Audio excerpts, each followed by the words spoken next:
Here's your Unit 1 Exponent Study Guide explained. For Part 1, you are to expand and evaluate each expression. 4.5 to the third power means there's a base of 4.5 three times. So it's 4.5 times 4.5 times 4.5. Then evaluate means to solve. So 4.5 times 4.5 times 4.5. And that equals 91.125.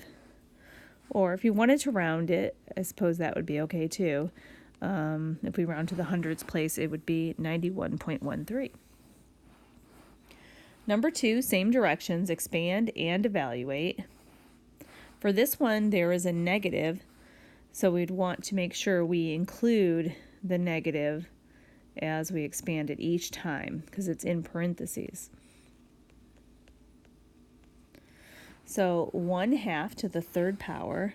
Now to evaluate it, you would just multiply the numerator 1 times 1 times 1, which is 1, and then the denominator 2 times 2 times 2, which is 8.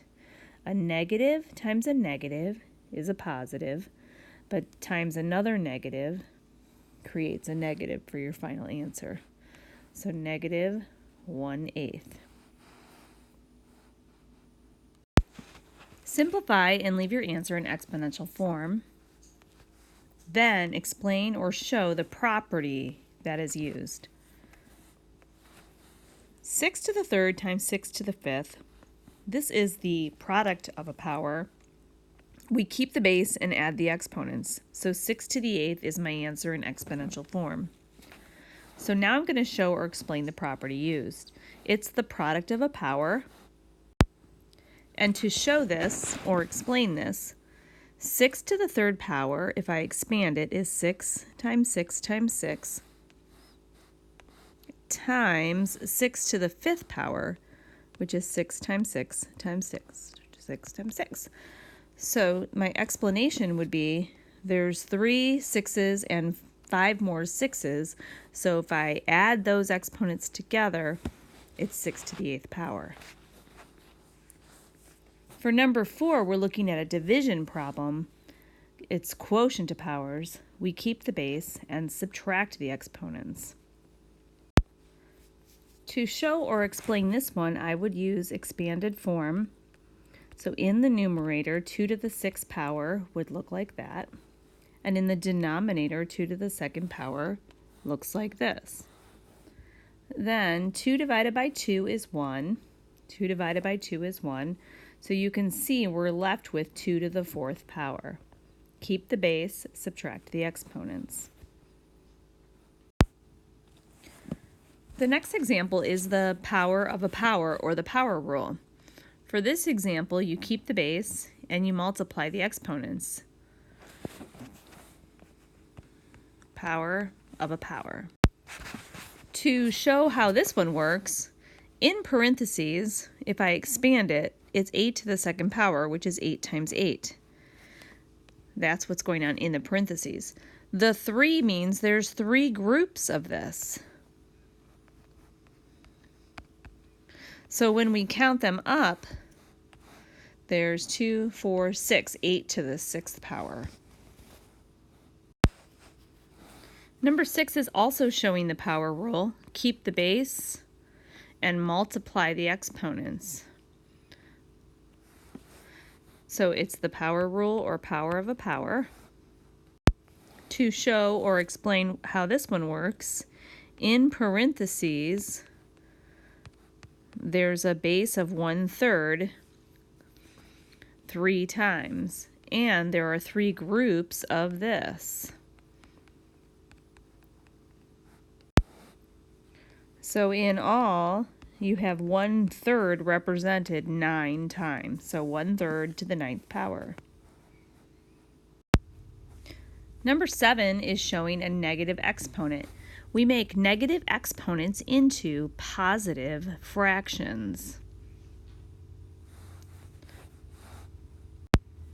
The negative exponent rule shows that the base of 7 would turn into 1/7 and there would be 3 of these, which equals 1 over 7 to the third power. It would also be acceptable to evaluate that, which would be 1 over 343. For number 8, anything to the 0 power equals 1. It's the 0 power rule. And the explanation could be anything to the 0 power equals 1.